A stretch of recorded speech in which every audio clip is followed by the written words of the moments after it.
Hi friends, ముందుగా study బ్రహ్మ YouTube ఛానల్కు స్వాగతం. ఫ్రెండ్స్, ఈరోజటి వీడియోలో 1969 జై తెలంగాణ ఉద్యమానికి సంబంధించి మిగతా విషయాల గురించి తెలుసుకుంటాం. లాస్ట్ వీడియోలో ఇదే 1969 జై తెలంగాణ ఉద్యమానికి సంబంధించి కొన్ని సంఘటనల గురించి తెలుసుకోవడం జరిగింది. ఆ సంఘటనల తరువాయి భాగం ఈ వీడియోలో తెలుసుకోవడం జరుగుతుంది ఫ్రెండ్స్. ఫ్రెండ్స్, ఇవి పదే పదే కాంపిటేటివ్లో వస్తున్నటువంటి బిట్స్ కాబట్టి వీటిని ఒకటికి రెండు సార్లు చూసుకున్నట్లయితే రేపు రాబోయే కాంపిటేటివ్ ఎగ్జామ్‌లో కన్‌ఫ్యూజన్ లేకుండా వీటిపై క్వెషన్ వస్తే ఆన్సర్ చేయడానికి వీలుగా ఉంటుందనే ఉద్దేశ్యంలో ఈ వీడియో చేయడం జరుగుతుంది. లాస్ట్ టైం ఆపరేషన్ పోలో గురించి, అలాగే హైదరాబాద్ రాష్ట్రం, అలాగే 1952 ముల్కీ ఉద్యమానికి సంబంధించి వీడియోస్ చేయడం జరిగింది. ఆ వీడియోస్ కూడా ప్లేలిస్ట్‌లో వరుస క్రమంలో ఇవ్వడం జరిగింది. ఆ ప్లేలిస్టు లింకును మన డిస్క్రిప్షన్‌లో ఇస్తాను. ఒకసారి చూడండి ఫ్రెండ్స్. ఆ వీడియోస్ చూసి కంటిన్యూయేషన్‌లా ఈ వీడియోస్ చూసినట్లయితే ఎలాంటి బిట్స్ మిస్ అవ్వకుండా ఉండటానికి అవకాశంగా ఉంటుంది ఫ్రెండ్స్. ఓకే ఫ్రెండ్స్, ఇలాంటి ఇన్ఫర్మేషన్ ఎప్పటికప్పుడు మన స్టడీ బ్రహ్మ యూట్యూబ్ ఛానల్‌లో అందిస్తూ ఉంటాను. మన స్టడీ బ్రహ్మ యూట్యూబ్ ఛానల్‌ను సబ్స్క్రైబ్ చేసుకోకుండా చూస్తున్న వారుంటే సబ్స్క్రైబ్ చేసుకొని చూడండి. అలాగే టెలిగ్రామ్ గ్రూప్‌లో కూడా జాయిన్ అవ్వండి. నేను పెట్టే ఎలాంటి ఇన్ఫర్మేషన్ మిస్ అవ్వకుండా ఉండటానికి అవకాశంగా ఉంటుంది ఫ్రెండ్స్. ఫ్రెండ్స్, వీడియో చూస్తున్నారు, చాలామంది లైక్ కొట్టడం లేదు. మీరు లైక్ కొట్టినట్లయితే ఇలాంటి ఇన్ఫర్మేషన్ ఉన్న వీడియోస్ మీ ముందుకు తీసుకురావడానికి ఎంకరేజ్‌గా ఉంటుంది. అలాగే ఈ వీడియోస్ ఇంకొంతమందికి రీచ్ అయ్యే అవకాశం కూడా ఉంటుంది కాబట్టి లైక్ కొట్టడానికి ప్రయత్నం చేయండి ఫ్రెండ్స్. ఇప్పుడు లేట్ చేయకుండా వీడియోలోకి వెళ్దాం ఫ్రెండ్స్. 1969 జై తెలంగాణ ఉద్యమానికి సంబంధించి ఇప్పుడు చూద్దాం. 1969 జై తెలంగాణ ఉద్యమం కాలంలో ఉద్యోగుల నిరవధిక సమ్మె గురించి చూసినట్లయితే ఇది జూన్ 10 నుంచి జూలై 16 తారీఖు వరకు 37 రోజుల పాటు నిరవధిక సమ్మె చేశారని మనం గుర్తుంచుకోవాలి ఫ్రెండ్స్. ఇది 1969 జై తెలంగాణ ఉద్యమానికి సంబంధించి. అదే మలిదశ తెలంగాణ ఉద్యమంలో సకల జనుల సమ్మెను నిర్వహించడం జరిగింది. సకల జనులు అందరూ నిర్వహించారు. దీనిని సెప్టెంబర్ సెప్టెంబర్ 17 తారీఖు నుంచి అక్టోబర్ 24 తారీఖు వరకు మొత్తం 42 రోజుల పాటు సకల జనుల సమ్మె జరిగింది మలిదశ తెలంగాణ ఉద్యమంలో అని ఇందులో భాగంగా మనం గుర్తుంచుకోవాలి. నెక్స్ట్, జనధర్మ పత్రిక సంపాదకుడు మాడభూసి శ్రీనివాసాచార్యగా గుర్తుంచుకోవాలి. జనధర్మ అనే వారపత్రిక వరంగల్ నుంచి వెలువడిందని గుర్తుంచుకోవాలి. నెక్స్ట్, 1969 జై తెలంగాణ ఉద్యమంలో ఏ రోజున మహిళ దినంగా జరుపుకున్నారని అడగడం జరిగింది లాస్ట్ టైము. జూన్ 17ని మహిళల దినంగా జరుపుకోవడం జరిగింది ఫ్రెండ్స్. అలాగే జూన్ 17 మహిళా దినోత్సవం సందర్భంగా అరెస్టు కాబడినటువంటి మహిళల గురించి చూస్తే, ఒకటి, సచివాలయం వద్ద ఎమ్మెల్యే ఈశ్వరుబాయిని అరెస్టు చేయడం జరిగింది. మొజంజాహి మార్కెట్ వద్ద టిఎన్ సదాలక్ష్మిని అరెస్టు చేశారు. చార్మినార్ చౌరస్తా దగ్గర లక్ష్మీరెడ్డిని ఈ ముగ్గురు మహిళలను జూన్ 17 మహిళల దినోత్సవం సందర్భంగా ఉన్న ఆ రోజున అరెస్టు చేశారని గుర్తుంచుకోవాలి. ఇది 1969 జై తెలంగాణ ఉద్యమంలో భాగంగా వీరిని అరెస్టు చేశారని గుర్తుంచుకోవాలి. తెలంగాణ ప్రముఖ నాయకులను పీడీ యాక్ట్ కింద అరెస్టు చేసిన రోజు గురించి అడిగారు. అది 1969 జూన్ 24 తారీఖున పీడీ యాక్ట్ కింద ప్రముఖ నాయకులను అరెస్టు చేశారని గుర్తుంచుకోవాలి. పీడీ యాక్ట్ కింద అరెస్ట్ చేయబడినటువంటి మొట్టమొదటి గెజిటెడ్ ఆఫీసర్ గురించి అడగడం జరిగింది. అసిస్టెంట్ సివిల్ సర్జనర్ డాక్టర్ గోపాల హరికిషన్ మొట్టమొదటిసారిగా పీడీ యాక్ట్ కింద అరెస్టు కాబడారు అని గుర్తుంచుకోవాలి. నెక్స్ట్, తెలంగాణ పరిరక్షణ దినం లేదా హామీల దినం ఏ రోజున జరుపుకున్నారు అని అడిగారు. 1969 జూలై 10 తారీఖున జరుపుకోవడం జరిగింది.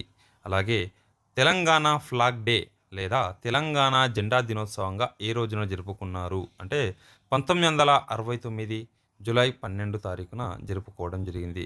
ఫ్రెండ్స్, ఈ దినోత్సవాల గురించి ప్రతిసారి రావడం జరుగుతుంది.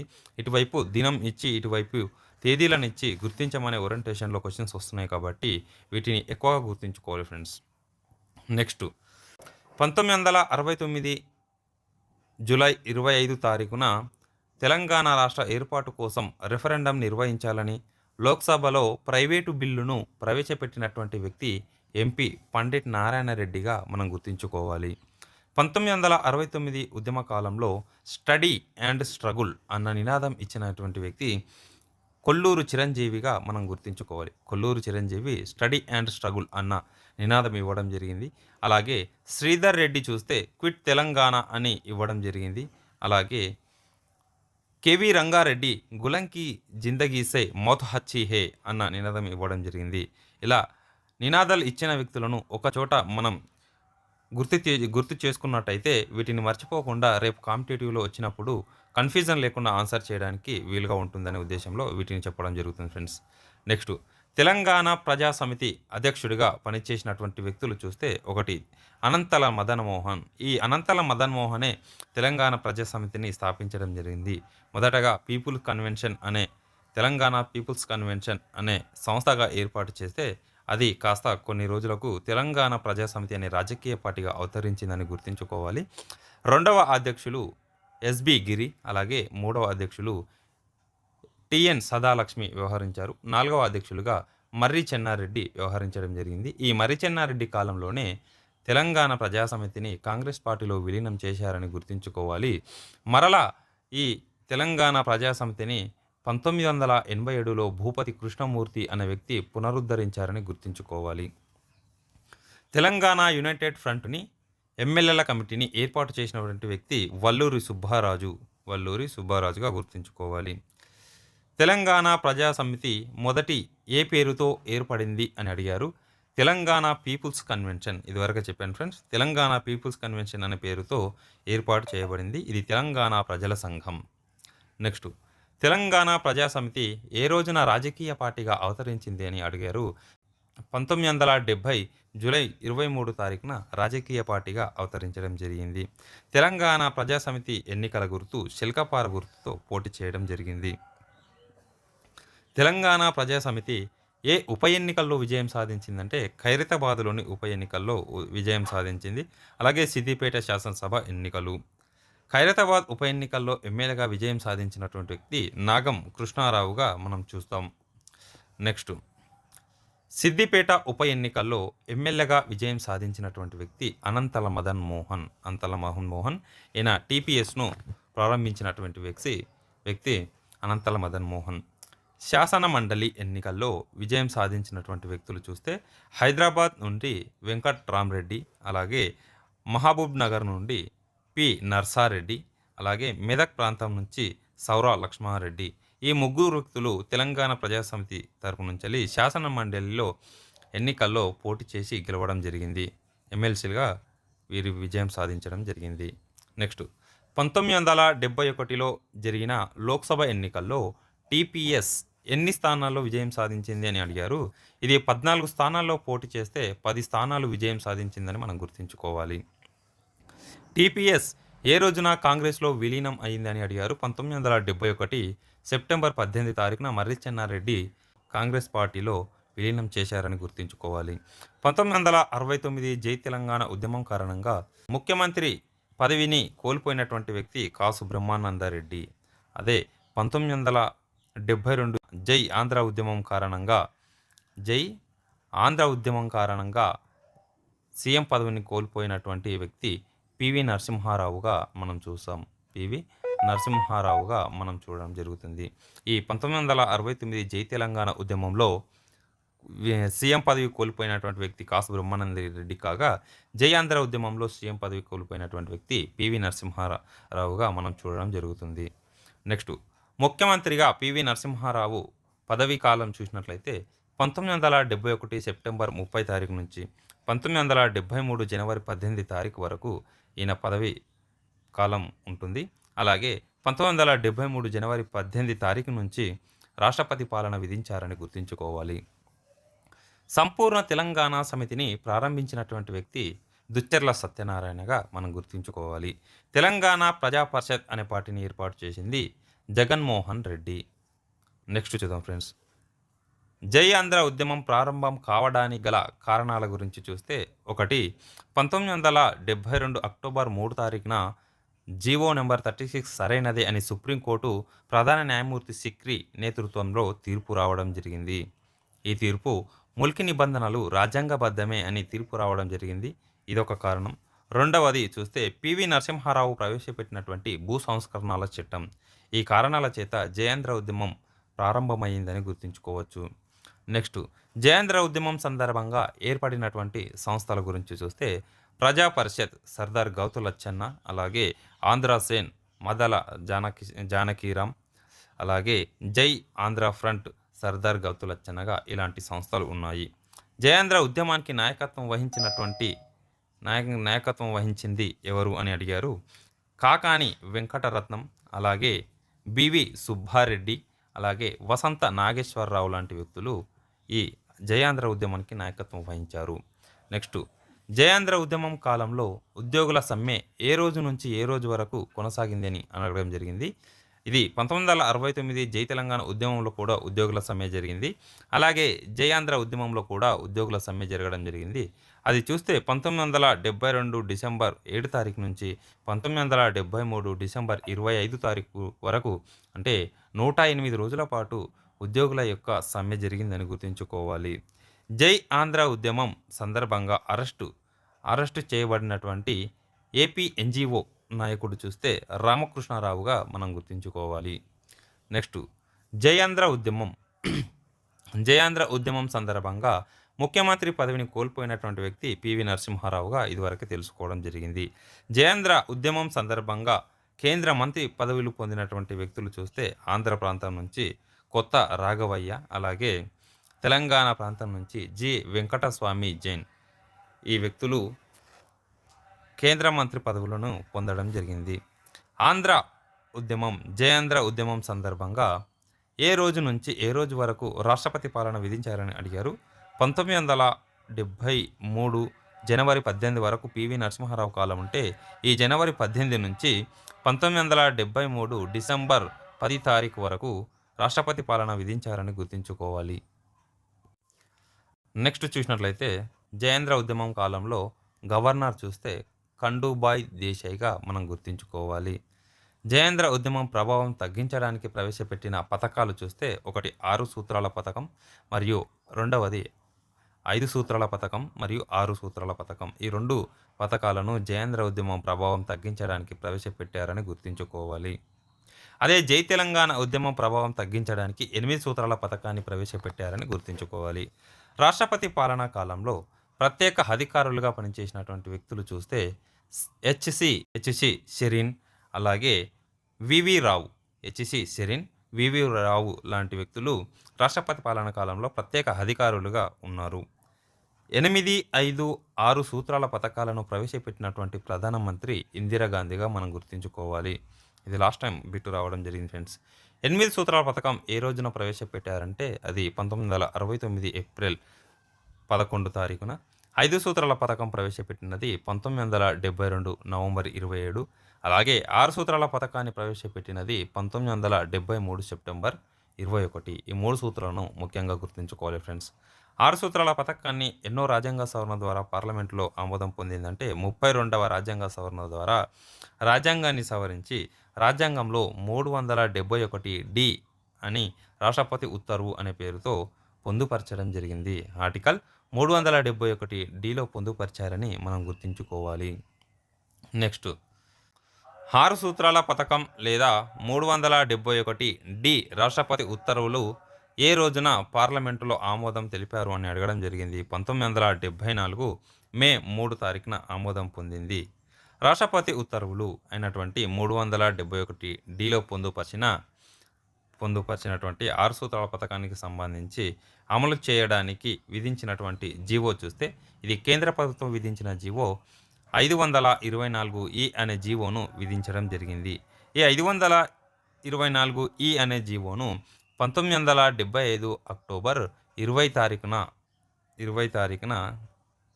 ఇది తప్పుగా పడింది ఫ్రెండ్స్, ఒకసారి సరి చేసుకుందాం. ఇది తప్పుగా పడింది ఫ్రెండ్స్, ఒకసారి చూద్దాం. ఈ 524 అనే జీవోను కేంద్ర ప్రభుత్వం రిలీజ్ చేస్తుంది. ఇది 1975 అక్టోబర్ 18 తారీఖున రిలీజ్ చేయడం జరుగుతుంది. అలాగే 674 అనే జీవోను రాష్ట్ర ప్రభుత్వం రిలీజ్ చేస్తుంది. అది 1975 అక్టోబర్ 20 తారీఖున జారీ చేయడం జరుగుతుంది. ఇది ముఖ్యంగా ఇక్కడ గుర్తుంచుకోవాల్సింది. ఈ 6 సూత్రాల పథకంలోని అంశాలను అమలుపరచడానికే కేంద్ర ప్రభుత్వం ఒక జీవోని రిలీజ్ చేస్తే, రాష్ట్ర ప్రభుత్వం కూడా ఒక జీవోని రిలీజ్ చేసింది. కేంద్ర ప్రభుత్వం రిలీజ్ చేసిన జీవో 524 అనే జీవో. ఇది 1975 అక్టోబర్ 18న జారీ చేయడం జరిగింది. అలాగే రాష్ట్ర ప్రభుత్వం జారీ చేసిన జీవో చూస్తే 674. ఇది 1975 అక్టోబర్ 20 తారీఖున జారీ చేయడం జరిగింది. ఇవి 6 సూత్రాల పథకానికి సంబంధించిన జీవోలు. నెక్స్ట్ 6 సూత్రాల పథకం 370 ద్వారా అమలులోకి వచ్చినటువంటి అంశాలు ఒకసారి చూస్తే, ప్రాంతీయ బోర్డులు ఒకటి, రెండవది ఉద్యోగాల విభజన, మూడవది అడ్మినిస్ట్రేటివ్ ట్రిబ్యునల్స్, నాలుగవది హైదరాబాద్ సెంట్రల్ యూనివర్సిటీ ఆర్టికల్ 371 ఈ ప్రకారం, అలాగే ఐదవది ఆంధ్రప్రదేశ్ను 6 జోన్లుగా విభజించడం, ఆరవది రాష్ట్రపతి ఉత్తర్వులు 371 దానినే 6 సూత్రాల పథకం అని అనడం జరుగుతుంది. ఇది ముఖ్యంగా ఉన్నటువంటి దీనిలోని అంశాలు. నెక్స్ట్ 6 సూత్రాల పథకం ద్వారా రద్దయినటువంటి అంశాలు చూస్తే, పెద్ద మనసుల ఒప్పందం రద్దు చేయబడింది. అలాగే రెండవది టీఆర్సీ తెలంగాణ రీజనల్ కమిటీ రద్దు చేయబడింది. మూడవది తెలంగాణ ఆంధ్ర బడ్జెట్ లెక్కలు చూపించే విధానం కూడా ఆచారం కూడా రద్దు చేయబడింది. ఇది దీనికి సంబంధించి. నెక్స్ట్ 6 సూత్రాల పథకం 371 ఉత్తర్వుల ప్రకారం ఉద్యోగాల విభజన ఏ విధంగా జరిగిందని చూస్తే, జిల్లా స్థాయిలో 80:20 నిష్పత్తిలో 80:20 ఈ నిష్పత్తిలో విభజించడం జరిగింది. అలాగే జోనల్ స్థాయిలో 70:30 రేషియోలో విభజించడం జరిగింది.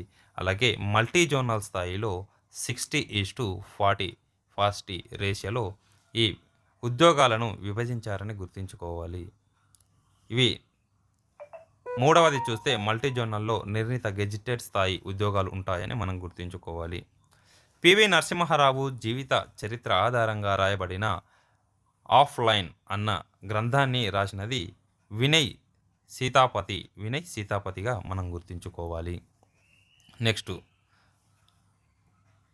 To the drink and back India's అన్న గ్రంథాన్ని 1991లో స్టోరీ రాసినటువంటి వ్యక్తి చూస్తే జైరామ్ రమేష్. తెలంగాణలో న్యూ జోనల్ విధానం గురించి కేసీఆర్ ప్రభుత్వం విధించినటువంటి న్యూ జోనల్ విధానం గురించి చూస్తే, ఇది తెలంగాణ ముఖ్యమంత్రి కేసీఆర్ ప్రభుత్వం ప్రవేశపెట్టినటువంటి కొత్త జోనల్ విధానం. ఇది చూస్తే ఒకటి స్థానికత 1 నుంచి 7వ తరగతి చదివి ఉన్నటువంటి స్థానికంగా ఎక్కడ చదివారో దానిని స్థానికతగా పరిగణించడం జరుగుతుంది. రెండవది 7 జోన్లుగా విభజించారు. 2 మల్టీ జోన్లుగా కూడా విభజించడం జరిగింది. 95% స్థానికత పొందుతారు. మూడవది చూస్తే జిల్లా స్థాయి. ఇది మూడవ దాంట్లో 1 జిల్లా స్థాయి, 2 జోనల్ స్థాయి, 3 మల్టీ జోనల్ స్థాయిగా విభజించారని గుర్తుంచుకోవాలి. ఇప్పుడు చూసినట్లయితే జోన్లు చూస్తే, 1వ జోను కాళేశ్వరం జోను, దీనిలో ఈ జిల్లాలు ఉన్నాయి. అలాగే 2వ జోను బాసర జోను, 3వ జోను రాజన్న సిరిసిల్లలోని రాజన్న జోన్, అలాగే 4వ జోన్ చూస్తే భద్రాద్రి జోన్, 5వ జోన్ చూస్తే యాదాద్రి జోన్గా చూస్తాం. అలాగే 6వ జోను జోగులాంబ జోన్గా చూడడం జరుగుతుంది. 7వ జోన్ చూస్తే చార్మినార్ జోన్. ఇలా 7 జోన్లుగా విభజించడం జరిగింది రాష్ట్రాన్ని అని మనం గుర్తుంచుకోవాలి. నెక్స్ట్ ఫ్యాన్ లక్స్తో కౌన్ గోతో అన్న మరాఠీ నవలను ఏ పేరుతో పివి నరసింహారావు అనువాదించారు అని అడగడం జరిగింది. అబల జీవితం అనే పేరుతో అనువాదించారు అని గుర్తుంచుకోవాలి. నెక్స్ట్ విశ్వనాథ సత్యనారాయణ రాసినటువంటి 1000 పడగలు అన్న గ్రంథాన్ని పివి నరసింహారావు ఏ పేరుతో అనువాదించారు అంటే సహస్రఫన్ అనే పేరుతో అనువాదించడం జరిగింది. పివి నరసింహారావు అచ్చమైన తెలంగాణ మాండలికంలో రాసినటువంటి కథానిక గొల్ల రామవ్వ. ఇది కూడా లాస్ట్ టైం రావడం జరిగింది ఫ్రెండ్స్. ఇవి ప్రతిసారి వచ్చినటువంటి బిట్స్, ప్రతిసారి వచ్చినటువంటి బిట్స్ కాబట్టి వీటిని బేసిక్గా తీసుకొని అందివ్వడం జరుగుతుంది. పివి నరసింహారావు ద ఇన్సైడర్ అన్న గ్రంథాన్ని ఏ పేరుతో తెలుగులోకి అనువాదించారంటే లోపలి మనిషి అనే పేరుతో తెలుగులోకి అనువాదించడం జరిగింది. ఇదే పివి నరసింహారావు లోక్సభకు ప్రాతినిధ్యం వహించినటువంటి నియోజకవర్గాలు చూసినట్లయితే ఒకటి హనుమకొండ, రెండవది రామ్‌టిక్ ఇది మహారాష్ట్ర ప్రాంతం, మూడవది నంద్యాల. ఈ 3 ప్రాంతాల నుంచి లోక్‌సభకు ప్రాతినిధ్యం వహించాడు. పివి నరసింహారావు యొక్క జయంతి చూస్తే 1921 జూన్ 28 తారీఖు. పివి సొంత ఊరు చూస్తే వరంగల్ జిల్లా నర్సంపేట మండలంలోని లక్నపల్లి గ్రామానికి చెందిన వ్యక్తి పివి నరసింహారావు. పివి నరసింహారావు యొక్క కలం పేరు విజయ. తెలంగాణ ఆంధ్ర రాజీ, క్యా కరేంగే ఇందిరాజీ అని జై ఆంధ్ర ఉద్యమం సందర్భంగా వాజ్పేయి నినదించడం జరిగింది. నెక్స్ట్ ఏ కమిటీల సూచన మేరకు 610 జీవో జారీ చేయబడింది అని అడిగారు. జయభారత్ రెడ్డి మరియు సుందరేశన్ కమిటీల యొక్క సూచనల మేరకు 610 జీవోను జారీ చేయడం జరిగింది రాష్ట్ర ప్రభుత్వం. జయభారత్ రెడ్డి కమిటీలోని సభ్యులను చూస్తే ఒకటి చైర్మన్ జయభారత్ రెడ్డి, అలాగే సభ్యులు కమల్నాథన్, ఉమాపతి. నెక్స్ట్ 610 జీవో ఏ రోజున జారీ చేయబడింది అంటే 1985 డిసెంబర్ 30 తారీఖున జారీ చేశారు. ఇది ఎన్టీఆర్ ప్రభుత్వం జారీ చేసిన జీవో అని గుర్తుంచుకోవాలి. నెక్స్ట్ 610 జీవోను ఎప్పటిలోగా అమలు చేయాలని ఆ జీవోలో పేర్కొన్నారంటే 1986 మార్చ్ 31 వరకు అమలు చేయాలని పేర్కొనడం జరిగింది. 610 జీవో ప్రకారం తెలంగాణ నష్టపోయినటువంటి ఉద్యోగాలు 58,962 ఉద్యోగాలు నష్టపోయిందని ఆ జీవోలో తెలియచేయడం జరిగింది. గిరిగ్లాని కమిటీని నియమించినది చూస్తే 2001 జూన్ 25 తారీఖున గిరిగ్లాని కమిటీని నియమించడం జరిగింది. ఈ గిరిగ్లాని కమిటీ తన నివేదికను ఏ రోజున సమర్పించిందంటే 2004 సెప్టెంబర్ 30 తారీఖున పూర్తి స్థాయి తన నివేదికను సమర్పించడం జరిగింది. నెక్స్ట్ గిరిగ్లాని కమిటీ లెక్కల ప్రకారం సీమాంధ్రులు ఎన్ని రకాల ఉద్యోగాల అక్రమాలకు పాల్పడ్డారంటే 126 రకాల ఉద్యోగాలకు అక్రమాలకు పాల్పడ్డారని గుర్తుంచుకోవాలి. నెక్స్ట్ గిరిగ్లాని కమిటీ మధ్యంతర నివేదికపై ఏర్పాటు చేసినటువంటి శాసనసభ సంఘాన్ని చూస్తే ఒకటి రేవూరి ప్రకాష్ రెడ్డి శాసనసభ సంఘాన్ని ఏర్పాటు చేయడం జరిగింది. గిరిగ్లాని కమిటీ నివేదికపై 2006 డిసెంబర్ 26 తారీఖున ఏర్పాటు చేసినటువంటి శాసనసభ సంఘం ఉత్తమ్ కుమార్ రెడ్డి శాసనసభ సంఘం. ఈ 2 శాసనసభ సంఘాలను గిరిగ్లాని కమిటీపై విధించినటువంటి వ్యక్తులు చూస్తే ఒకటి చంద్రబాబు నాయుడు, తర్వాత కాలంలో వచ్చినటువంటి వైఎస్ రాజశేఖర రెడ్డి ఈ కమిటీలను నియమించడం జరిగింది. నెక్స్ట్ ఎన్టీఆర్ పరిపాలనా కాలంలో తెలంగాణ నష్టపోయిన అంశాలు ఒకసారి చూస్తే ఒకటి ప్రాంతీయ బోర్డుల రద్దు, రెండవది నిరుతీకారులు నీరడి రద్దు, అలాగే మూడవది పటేల్ పట్వారీ వ్యవస్థ రద్దు, నాలుగవది నాంపల్లి ఎగ్జిబిషన్ సొసైటీ రద్దు చేయబడింది, ఐదవది దాశరథి కృష్ణమాచార్య ఆస్థాన కవి పదవి రద్దు కాబడింది. వీటిని కోల్పోవడం జరిగింది. నెక్స్ట్ వారుని వాహిని అనే సారా కార్యక్రమాన్ని ప్రవేశపెట్టినటువంటి ముఖ్యమంత్రి చూస్తే ఎన్టీ రామారావుగా మనం చూడవచ్చు. తాలూకా వ్యవస్థను రద్దు చేసి మండల వ్యవస్థను ప్రవేశపెట్టినటువంటి ముఖ్యమంత్రి ఎన్టీ రామారావుగా మనం చూడవచ్చు. నెక్స్ట్ బషీర్బాగ్ కాల్పుల సంఘటన ఎందుకు జరిగింది అని అడగడం జరిగింది. 2000 ఆగస్టు 28 తారీఖున విద్యుత్ ఛార్జీలు పెంపునకు వ్యతిరేకంగా ఈ సంఘటన జరిగిందని గుర్తుంచుకోవాలి. నెక్స్ట్ కులవృత్తుల విధ్వంసంపై పల్లెకన్నీరు పెడుతుందో కనిపించని కుట్రల అన్న పాటను రాసినటువంటి వ్యక్తి గోరెట్టి వెంకన్నగా మనం చూడవచ్చు. చేనేత సంక్షోభంపై వైఎస్ రాజశేఖర రెడ్డి ప్రభుత్వం ఏర్పాటు చేసిన కమిటీ రోషయ్య కమిటీ, అలాగే కాయలపడిన ప్రభుత్వ రంగ సంస్థలపై ఏర్పాటు చేసిన కమిటీ సుబ్రహ్మణ్యం కమిటీగా చూడవచ్చు. నెక్స్ట్ చూస్తే చంద్రబాబు నాయుడు పాలనా కాలంలో ఉన్న విద్యుత్పై ఏర్పాటు చేసినటువంటి కమిటీ కోనేరు రామకృష్ణారావు కమిటీ. చంద్రబాబు నాయుడు కాలంలో విద్యుత్ సంస్కరణలపై ఏర్పాటు చేసినటువంటి కమిటీ హేతన్ భయ్యా కమిటీగా మనం చూడవచ్చు. చంద్రబాబు నాయుడు కాలంలోనే జీతాలు, పెన్షన్లు మరియు పరిపాలనపై ఏర్పాటు చేసినటువంటి కమిటీ సుబ్రహ్మణ్యం కమిటీగా మనం చూడవచ్చు. ఇవి 1969 జై తెలంగాణ ఉద్యమానికి సంబంధించిన ముఖ్యమైన సమాచారం. నెక్స్ట్ మలిదశ తెలంగాణ ఉద్యమం గురించి నెక్స్ట్ వీడియోలో తెలుసుకోవడం జరుగుతుంది. ఇవి ఈ వీడియోకి సంబంధించిన ముఖ్యమైన సమాచారం. ఇలాంటి ముఖ్యమైన సమాచారాన్ని ఎప్పటికప్పుడు మన స్టడీ బ్రహ్మ యూట్యూబ్ ఛానల్‌లో అందివ్వడం జరుగుతుంది. ఫ్రెండ్స్, ఇప్పటివరకు మన స్టడీ బ్రహ్మ యూట్యూబ్ ఛానల్‌ని సబ్స్క్రైబ్ చేసుకోకుండా చూస్తున్న వారుంటే సబ్స్క్రైబ్ చేసుకొని చూడండి. అలాగే టెలిగ్రామ్ గ్రూప్‌లో కూడా జాయిన్ అవ్వండి. నేను పెట్టే ఎలాంటి ఇన్ఫర్మేషన్ మిస్ అవ్వకుండా ఉండటానికి అవకాశంగా ఉంటుంది. ముఖ్యంగా మీరు లైక్ కొట్టి ఎంకరేజ్ చేసినట్లయితే ఇలాంటి వీడియోస్ మీ ముందుకు మున్ముందు తీసుకురావడానికి ఎంకరేజ్‌గా ఉంటుంది ఫ్రెండ్స్. ఖచ్చితంగా లైక్ కొట్టడానికి ప్రయత్నం చేయండి. ఓకే ఫ్రెండ్స్, మరొక వీడియోలో నెక్స్ట్ కలుద్దాం. Thank you.